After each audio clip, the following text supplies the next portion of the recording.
कहते हैं कि दुनिया में मन सबसे ज्यादा शक्तिशाली चीज होती है। अगर किसी चीज को तुम पूरे मन से चाह लो तो तुम उसे हासिल कर सकते हो। ये मैं नहीं कहता, ये सभी महापुरुषों का कहना है। लेकिन अगर ये सत्य है, ये सच है, तो जो हम अपने मन से चाहते हैं वो हमें हासिल क्यों नहीं होता है। भाई कोई भी इंसान अपने मन में दुख तो नहीं चाहेगा, लेकिन वो रहता तो दुखी है। हर इंसान अपने मन से तो कामयाब होना चाहता है, खूब पैसा कमाना चाहता है, लेकिन फिर भी वो कामयाब नहीं होता। एक बार की बात है, एक आदमी के जीवन में सिर्फ दुख ही दुख थे। वो जो भी काम करता उस बेचारे का वो काम पूरा ही नहीं होता। घर में आता तो घर में कलेश बना रहता, किसी से कोई मदद मांगता तो कोई उसकी मदद नहीं करता। ऐसा लगता था कि चारों ओर से दुखों का पहाड़ उसी पर टूट पड़ा है। उसे समझ नहीं आ रहा था कि मैं इन दुखों से पार कैसे पाऊं। वो दिन रात यही सोचता रहता कि अपने दुखों से छुटकारा कैसे पाना है। कभी कभी तो उसके मन में आत्महत्या करने के भी ख्याल आते थे, लेकिन अपने परिवार की चिंता करके वो ये कदम नहीं उठा पाता था। वो इतना दुखी हो गया कि उसने निर्णय किया कि वो इन दुखों से छुटकारा पा के रहेगा। ऐसे ही एक दिन उसने अपने मित्र से पूछा कि मैं अपने जीवन को कैसे सुधारूं। उसके मित्र ने उसे बताया कि तुम किसी बाबा के पास जाओ। बाबाओं के पास ऐसा मंत्र होता है जिससे सारे दुख मिट जाते हैं, जीवन खुशियों से भर जाता है और धन संपदा भी हासिल हो जाती है।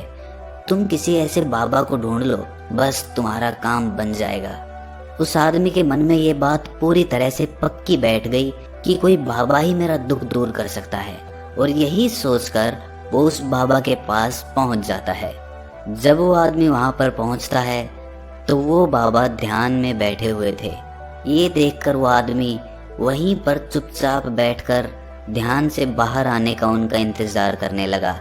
थोड़ी देर बाद बाबा ने आंखें खोली तो सामने एक दुखी और परेशान युवक को बैठे देखा। वो उसकी आंखों के नीचे काले घेरे देखते ही समझ गया कि ये आदमी अपने जीवन से कितना परेशान है। उसे संबोधित करते हुए बाबा ने पूछा कि बच्चा, क्या चाहते हो? बाबा के पास क्या लेने आए हो? उस आदमी ने कहा कि बाबा, मैं अपने जीवन से बहुत परेशान हूँ। मैंने इन दुखों को दूर करने के लिए बहुत सारे रास्ते अपनाए, लेकिन मेरे जीवन में दुखों में कोई कमी नहीं आई। बाबा, इसके विपरीत मेरे जीवन में दुखों में बढ़ोतरी हो गई। मुझे समझ नहीं आ रहा है कि मैं क्या करूँ। कृपया करके मुझे कोई ऐसा मार्ग बताएं जिससे मुझे अपने दुखों से छुटकारा मिल जाए। मैं अपने दुखों से छुटकारा पाने के लिए कुछ भी करने को तैयार हूँ। आप मुझे कोई भी रास्ता बताएं, चाहे वो रास्ता कितना भी कठिन क्यों ना हो, मैं उसको पार करके रहूंगा। बाबा ने महसूस किया कि आदमी तो सच में बहुत परेशान है। बाबा ने उसकी बात सुनकर कहा कि बच्चा, दुखों को दूर करने के लिए मंत्र ऐसे ही नहीं मिलते। मंत्र पाने के लिए कुछ करना पड़ता है। तुम कुछ कर सकते हो, वो पूरा होना चाहिए, उसका फल मुझे मिलना चाहिए। उसके बाद मैं आपको जो भी दान दक्षिणा लेना चाहते हो वो दे दूंगा। बाबा ने कहा कि दान दक्षिणा तो बहुत छोटी सी चीज है, मुझे वो नहीं चाहिए। इस पर वो आदमी सोच विचार करके बोला, तो बाबा, मैं अंगारों पे भी चलने के लिए तैयार हूँ, आप मुझे बस आज्ञा दीजिए। बाबा ने कहा कि अंगारों पे चलने वाली छोटी चीज मैं तुमसे नहीं कराने वाला। मैं जो तुमसे कराने वाला हूँ वो बहुत कठिन मंत्र है, उसे पूरा कर पाओगे? बाबा ने कहा कि बाबा, आप मुझे बताइए तो सही, मुझे करना क्या होगा, मैं कुछ भी करने को तैयार हूँ। इस पर बाबा ने उसे कहा कि यहाँ से जब तुम अपने घर जाओ तो रास्ते में अपने मन में ये दोहराते जाना कि मैं सुखी हूँ, मैं सुखी हूँ, मैं सुखी हूँ। बार बार अपने मन में यही दोहराना, और याद रहे, जुबान पर ये नहीं आना चाहिए, ये सिर्फ मन में दोहराना है। ये सुनकर वो आदमी बोला, बाबा, बस इतनी सी बात? ये तो मैं चुटकी बजा के कर लूंगा, लेकिन इससे होगा क्या? बाबा बोले, किस मंत्र को करके देखो। वैसे भी तुमने इतने बाबाओं के मंत्र किए हैं, तो इस मंत्र को भी करके देख लो। उस आदमी ने सोचा कि बाबा कुछ दान दक्षिणा तो ले नहीं रहे, और छोटा सा मंत्र है, इसे तो मैं कर ही लूंगा। वो बोला, ठीक है बाबा, मैं ये मंत्र जरूर करूंगा। वह आदमी ये कहकर वहां से उठकर चलने लगा, लेकिन जैसे ही वो चलने लगा पीछे से बाबा ने बोला कि बच्चा, एक बात याद रखना, जब तुम ये मंत्र अपने मन में दोहराओ तो तुम्हारे मन में बंदर के विचार नहीं आने चाहिए, बंदर का ख्याल भी नहीं आना चाहिए, तो ही ये मंत्र सिद्ध होगा। वो आदमी बोला, मुझे तो आज तक बंदर का कोई विचार नहीं आया, तो अब क्यों आएगा? आप चिंता मत करिए बाबा, मैं बस मन में यही दोहराऊंगा कि मैं सुखी हूँ, मैं सुखी हूँ, इसके अलावा बंदर का कोई विचार मेरे मन में नहीं आएगा। ये कहकर वो आदमी वहां से चल दिया। वो अपने मन में मैं सुखी हूँ, मैं सुखी हूँ ये दोहराता हुआ थोड़ी दूर ही चला था कि उसके मन में अचानक बंदर का ख्याल आ गया। बंदर का ख्याल एक बार आया और चला भी गया, लेकिन उस आदमी ने सोचा कि आज तक तो मुझे बंदर का कोई विचार नहीं आया, ये आज बंदर का विचार क्यों आ गया? और ऐसे करके उसने उस बंदर के विचार को पकड़ लिया। वो ये भूल गया कि मुझे क्या मंत्र दोहराना है और वो बंदर के बारे में सोचने लगा। जब थोड़ी देर बाद उसे फिर से होश आया तो वो फिर से अपना वही मंत्र दोहराने लगा जो बाबा ने उसे बताया था, मैं सुखी हूँ, मैं सुखी हूँ। लेकिन अचानक से उसे सामने एक बंदर दिखाई दिया और ये देखकर उसके मन में फिर से बंदर का विचार उठ गया और वो अपने अंदर से इस विचार को बाहर फेंकना चाहता था। वो चाहता था कि मेरे अंदर किसी भी तरह बंदर का विचार ना आए, लेकिन उसे तो सामने बंदर ही दिखाई दे गया।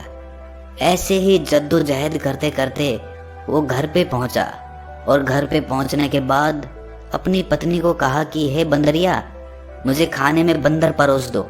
और जब उसे एहसास हुआ कि उसने क्या बोल दिया और आज मुझे ये क्या हो गया है कि मुझे हर जगह बंदर ही बंदर नजर आ रहे हैं, ये कैसी माया है? यही सोच सोच कर वो आदमी रात भर सो नहीं पाया।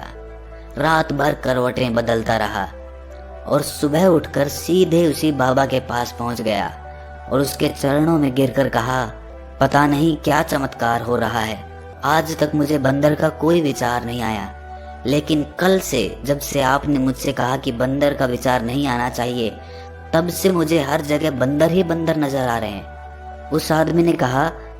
ये सुनकर बाबा हंसने लगे।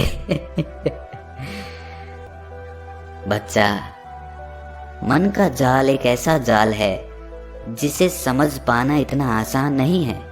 बंदर तो तुम्हारे रास्ते में पहले भी आते थे।